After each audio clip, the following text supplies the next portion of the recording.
জুলাই গণঅভ্যুত্থানের বর্ষপূর্তিতে আগামীকাল July August গণঅভ্যুত্থান ও আমার না বলা কথা শীর্ষক অনুষ্ঠান করবে জাতীয়তাবাদী যুবদল। রাজধানীর ইঞ্জিনিয়ার্স ইনস্টিটিউশনে হবে অনুষ্ঠানটি। এতে অনলাইনে প্রধান অতিথি থাকবেন বিএনপির ভারপ্রাপ্ত চেয়ারম্যান তারেক রহমান। উপস্থিত থাকবেন মহাসচিব মির্জা ফখরুল ইসলাম আলমগীর সহ কেন্দ্রীয় নেতারা। দেশের স্বাধীনতা সার্বভৌমত্ব রক্ষায়, ফ্যাসিবাদ মুক্ত বাংলাদেশ ও গণতন্ত্র পুনরুদ্ধার আন্দোলনে আপসীর নেতৃত্বের জন্য বিএনপি চেয়ারপারসন বেগম খালেদা জিয়া, ভারপ্রাপ্ত চেয়ারম্যান তারেক রহমান ও মহাসচিব মির্জা ফখরুল ইসলাম আলমগীরকে যুবদলের পক্ষ থেকে সম্মাননা স্মারক দেওয়া হবে।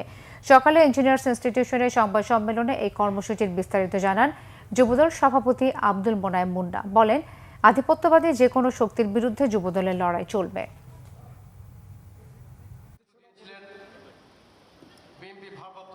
দেশের স্বাধীনতা সার্বভৌমত্ব রক্ষায়, ফ্যাসিবাদ মুক্ত বাংলাদেশ ও গণতন্ত্র পুনরুদ্ধার আন্দোলনে আপসীর নেতৃত্ব দেওয়ায় সাবেক প্রধানমন্ত্রী বিএনপির চেয়ারপারসন দেশনেত্রী বেগম খালেদা জিয়াকে সম্মাননা স্মারক প্রদান করবে বাংলাদেশ জাতীয়তাবাদী যুবদল।